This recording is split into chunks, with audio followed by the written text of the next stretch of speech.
Welcome back to another episode of Time Out with the Sports Doctor podcast. And I'm going to be sharing with you today my speech from the National Medical Association annual conference in San Juan, Puerto Rico. So I'll be sharing with you today one of my talks. I did two talks. One was on knee patellar instability, and the other was my personal story as a HBCU team physician. And it was a great experience being at the National Medical Association National Convention in San Juan, Puerto Rico. It's always a great time to be able to connect with old classmates and colleagues and people doing the same thing that we're doing now. As I mentioned previously, we represent, as African Americans, Blacks, African Americans, less than 2% of orthopedic surgeons in the country. As well, we are the far minority of physicians taking care of our own athletes, especially at historically Black colleges and universities. At this point, I only know 2 or 3 other orthopedic surgeons who are the head team physicians at HBCUs, at Clark Atlanta and at Howard University. So we are a minority in orthopedics. However, I find that a problem. We have to be able to take good care of our athletes, especially at historically Black colleges and universities, where funding is an issue, where facilities many times can be an issue, and the funding that they need to be able to provide proper care in many instances, proper facilities, proper nutrition. Yes. So we have to think outside the box about ways to come up with solutions to solve this problem. Without me thinking outside the box 5 years ago, I would not be here currently. So with that being said, we have to think outside the box to come up with solutions to be able to take care of historically Black colleges as well as athletes across the spectrum. So I'll be discussing the financial gap as well as many of the disparities that I see specifically with taking care of HBCUs. So anyone that has any ideas or want to partner in any way to be able to help in this endeavor, so please reach out to me and stay tuned for new developments about how we can better serve this population. Peace. So thank you for this opportunity. First, before I get started, I do want to thank Dr. Burgess for taking over this sports section and reinvigorating this talk, and the lectures today has been great, and also the collaboration with PM&R was an excellent idea, and thank you for that. So I do have one disclosure, but it's not relevant to this talk today. So today my objectives will be to briefly explain why serving as a team physician is personally and professionally meaningful, to discuss advantages and challenges of HBCU athletics, to highlight financial resource gap in comparison to Power 4 programs, and a call to action of how we can close these gaps. So it starts with mentorship for me. Hearing Dr. Good talk about Xavier Sports made me think about 25 years ago when we had men and women's basketball and tennis. That was about it. But they put a larger focus on sports now, and thank you for taking care of those athletes. For me, it started with, number one, I always have to go back to Dr. Thompson, Dr. Wilson, for number one, giving me a chance to get into orthopedics. But following Dr. Thompson, I just saw you in the room now, but Dr. Thompson at Howard, being able to get that early sideline exposure was very important. Dr. Craig Bennett was at Maryland at that time. And as a medical student, I would go over, and as a resident, go over to spend time with him at Maryland as well to get further exposure. And then Dr. Mark Galloway in my fellowship, who was with the Cincinnati Bengals at the time and has still continued to be a mentor for me. But without these mentors, I would not be able to be here now. And so I always like to pay homage to that. So I like to give a little backstory, because for me, it was not like I joined this institution who already has a relationship with the organization, so that's how I'm your team doctor. So for the first pretty much 9-10 years of my career, I was in small town Mississippi taking care of high school athletes. And that's where I learned to be a sports medicine physician on the sideline with high school athletics. And being able to walk into a situation where there was pretty much nothing there. They had a few athletic trainers in the area, no one really interested in spending time with the athletes, no one really interested in attending the events, and that's how I built my first program and was fine with it. I want to reference back to 2020, and this will probably jog the memory of a couple of people in the room, but in the 1.5 chat, we began to talk about how can we better serve HBCU athletes. And we had a couple of meetings, Dr. Sharif Abdul Salam, Dr. Corey Gilbert, I think Dr. Bradford was involved, and we actually reached out to Jackson State at that time to say, hey, as orthopedic surgeons, minority orthopedic surgeons, we want to help out with coverage, with doing things. And we actually had a couple of meetings late 2020, went deathly silent. So, okay, it's probably not gonna happen. Number one, who's in the area to cover? I was 90 miles away. But the thought and those initial talks put it in my mind, hey, we should be doing more protecting our athletes and taking care of our athletes. So fast forward 2022, I'm in Laurel, Mississippi, I'm 90 miles away. You know, we had talks in 2020, it's dead, that's over. My phone rings, Dr. George Russell calls me, hey Derrick, I need you. So I usually call Dr. Russell when I'm on call and these open tibias come in and I don't want to deal with them. I say, Dr. Russell, can I ship them up to the U? And he's like, yeah, I'll take care of it, Derrick. But this time it was a reverse call. So I got a call, hey Derrick, I need you. This is like February 1st, I have this calendar up here that you see for spring practice, March 22nd with Coach Prime. You have all this media in place, and he said, I need you because I don't have a sports doctor. His sports surgeon had just decided to leave, and he said, can you help me? My first answer was yes. How can I help you? I'm not really sure. I'm in a full-time practice myself, but yes, I'm gonna help you. So go up, start covering them in the spring. In my mind, I'm covering them in the spring. They'll have a full-time doctor by the fall. I'll never be on the sideline. And now here I am, 5 years, about to start my 5th season with Jackson State. So the thing that was birthed kind of in the 1.5 chat was really why I became an HBC team physician. And having, you know, a graduate of Xavier, 2-time graduate of Howard University, this meant more to me than just, you know, having a regular team physician spot. So when I walked into in 2022, 16 sports, 350 athletes, everybody gets injured. You think football, basketball, but I take care of the bowling team, I take care of the tennis team. I've had a steeplechase athlete get injured. I also take care of 6 high schools in the local area, and recent addition with Mississippi Valley State, as well as Alcorn University. So I'll kind of talk about how I was able to grow this sports program remotely. So we went from Dr. Thompson at Howard to now we have Dr. Corey Gilbert, who is a few years ahead of me, taking care of Howard. I think I saw Dr. Elamine in the room earlier, but he's taking care of Clark Atlanta, and then I'm in Mississippi. But hopefully somebody can correct me from an orthopedic surgeon standpoint.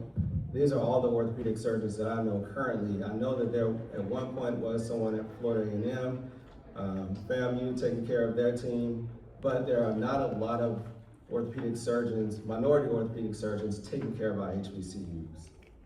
Now, why does this matter? The number varies between 1.5 and 1.9%. We can argue over it as much as we want to, but we represent less than 2% of practicing orthopedic surgeons in the United States. There are 107 HBCUs, not all having the immense athletic programs that a Howard or a Jackson State has, but there are 107 HBCUs. The financial gap is the main thing. Most of the Power 4, Power 5 conferences have training facilities that look like Dr. Rios talk, the Olympic training facility. You jump out of the cold tub, hot tub, you go into the saunas, you have all these great training facilities where many of the HBCUs have little to nothing. I recently toured a HBCU and we were trying to look at, hey, this was usually a storage space, a closet almost, we can use this to do something. But we do not have the facilities that the larger schools have, and that's because of money, resources. Many of the SBS schools have budgets in the hundreds of millions of dollars, where even compared to FCS schools, it's in the lower 20s, and as we know, many of the HBCUs don't have that either. So what does an HBCU team physician do? So listening to Dr. Good and Dr. Rios speak, it lets me know that I never want to take care of a team again alone as an orthopedic surgeon, because there are so many other responsibilities that happen outside of the operating room, that happen outside of being on the sideline, that you don't really think about. The sideline, like you said, that's the sexy part.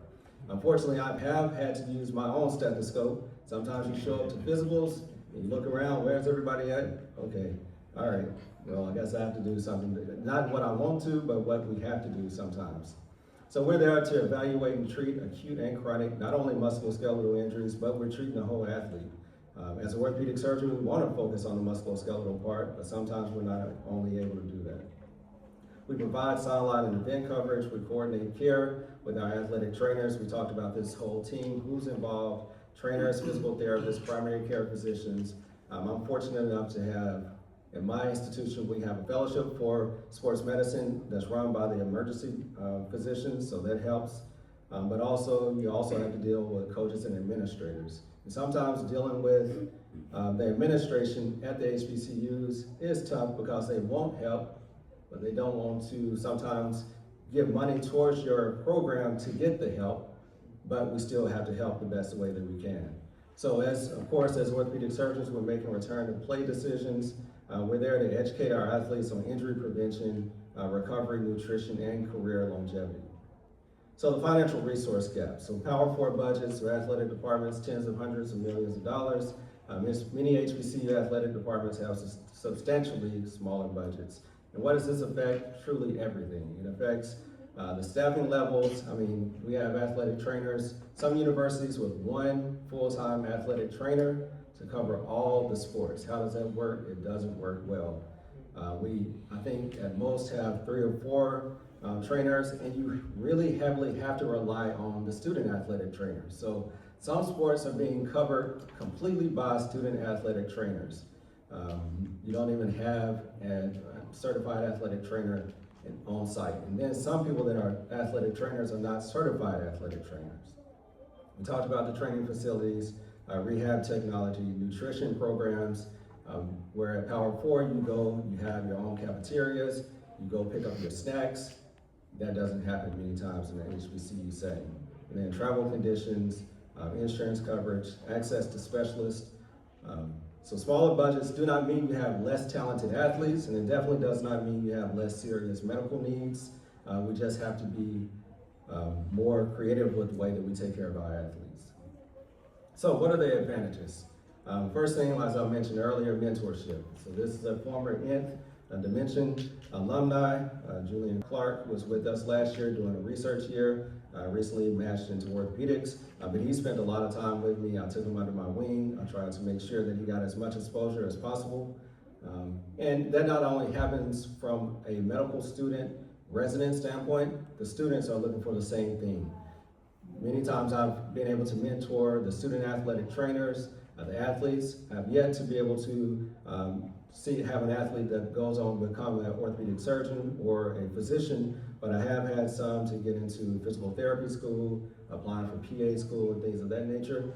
But even at HBCU, growing up in some of these towns like Jackson, Mississippi, they still have not had a Black orthopedic surgeon. Why? Well, number one, I'm the only Black orthopedic surgeon in Jackson at this point. I'm one of about 5 or 6 orthopedic surgeons in the state of Mississippi. I was the first to ever work at my first job. So outside of small pockets, we are still not visible for the students to see what's possible.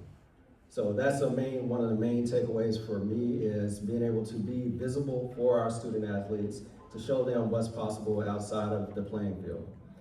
So also the ability to improve access to specialty care, strong community impact, but beyond the field. You never know. As many times, especially when I was in a small town, people really appreciate seeing you at these sporting events. They thank you for being there, and they really mean it. Professional fulfillment from historic and cultural significance. Are you a young physician who's frustrated in figuring out how you're going to continue to fund yourself through this early phase of your career? Are you tired of speaking to lenders who do not understand your plight? We have a solution for you. Let me introduce you to Doc Lending. Hey everyone, I'm Dr. Zawade Marshall, co-founder, CEO of Dr. Lending. We are the exclusive lending partner for physicians and dentists in the United States. We underwrite our loans thoughtfully, knowing the physician journey and your career trajectory.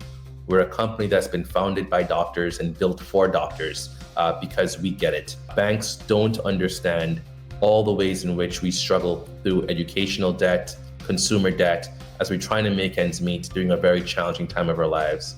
Doc to Doc is underwritten with thoughtful process that's meant to give you credit for all the unique physician characteristics that you have, like being board certified, having a dual degree, undergoing and finishing a specialty or a fellowship as well, and just being employed as a physician.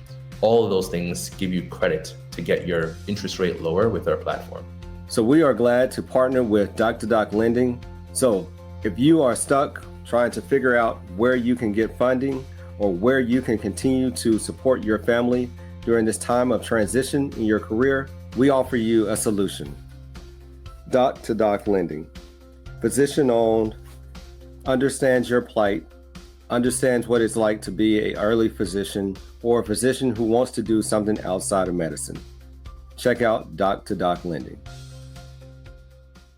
This segment is a paid advertisement for Doc2Doc Lending Inc. Loans are made available by DR Bank, member FDIC, and are subject to credit approval and available in approved states only. Representative APRs for Doc2Doc range from 9.99% to 26.99%. Terms and conditions available at doc2doclending.com. So what partnerships can you have to close the gap? Now, being affiliated with a large institution like the University of Mississippi Medical Center, we're able to provide pretty much everything that a university needs for their athletes. However, if you're in a smaller practice or if you're in a solo practice from an orthopedic standpoint, really relying on partnerships with other people to take care of these teams is very vital. So from the health system standpoint, we are able to provide the emergency pathway, the imaging, the medical subspecialties. You know, I've had plenty of players that I have to refer to ENT or ophthalmology, or like you said, for your female athletes to OBGYN. So being able to have people that you can rely on so that you're taking care of the team, your name is on the paperwork, but you do not want to be the final person making a lot of these decisions, and sometimes you will be. From an orthopedic standpoint, we get our athletes in within 24 hours to be seen. Being able to have a sideline coverage pool is important because many times trying to talk your institution into giving you something financially for the time that you put into, because now we're in this RVU-based system. For many of the administrators, if they cannot put a direct RVU tied to it, they would say it's not valuable. We know the difference. You know how your phone rings after hours. Like you said, Dr. Good, it's a 24/7. She said you're the quarterback of the team. I say I'm the primary babysitter of the team, because you're taking care of not only the athlete, you're taking care of the coaches, their families, you're taking care of the staff, you're taking care of everyone, and you have to be the person that's overseeing all of it. Also from an academic pipeline, being able to mentor the medical students, residents, the AT, PT students, research, community screening days. These are all things that you're going to be responsible for. And from a funding standpoint, donor alumni plan, fund care infrastructure, not just uniforms, facilities. We really need to help our HBCUs so that they can properly take care of the athletes. Now, what do I have to help me? I have all the things. I have the residents to be able to help. I have fellows. We have athletic trainers. Here's some of this. Another AJ Forrest, another intervention. He's now a third-year resident with us. So we have a lot at our disposal being part of a large medical institution. However, being in the community is very hard to take care of a team by yourself if you do not have these resources. So what are the takeaways? So being a team doctor at HBCU is both a clinical responsibility and a leadership platform. The athlete is the patient, and now, especially more than ever, some of the people were mentioned earlier, we're treating athletes that are moving all around. So now when I get a transfer, I'm like, what injury do they have that's hidden from me? So we very rarely have conversations with other schools, very rarely get medical records when they're transferring in. So it's kind of a mess now with athletes moving all around, but we have to be there to take care of the athlete when they arrive, and they become your responsibility right away. Representation can improve trust. You know, there's very few places as a minority orthopedic surgeon when you walk in the room and you are able to see everybody else, but when you walk in the locker room, you know you're the man. You get the Obama handshakes where your colleagues are getting regular handshakes. So this is a place, because it doesn't even matter if you're at a PWI or HBCU. When you walk in the locker rooms, there's a good chance 75 to 80% of the athletes are going to look like you anyway. So being able to have that trust, being able to have a relationship with the athletes, because the athlete, you're talking about hiding injuries. If they don't trust you, they will never talk to you. They will never admit what's really going on, but you're still responsible for knowing everything about that athlete. We talked about mentoring and career pipeline visibility. HBCU resource realities require stronger systems, not lower standards. The financial gap versus Power 4 programs is large enough to shape daily clinical operations. And the best team physicians build networks with your trainers, your specialties, your specialists, medical specialists, physical therapy, health systems, administrators, donors, and students. So we're really responsible for coordinating all of that, especially at an HBCU, but I wouldn't give it up for anything. So thank you for your time.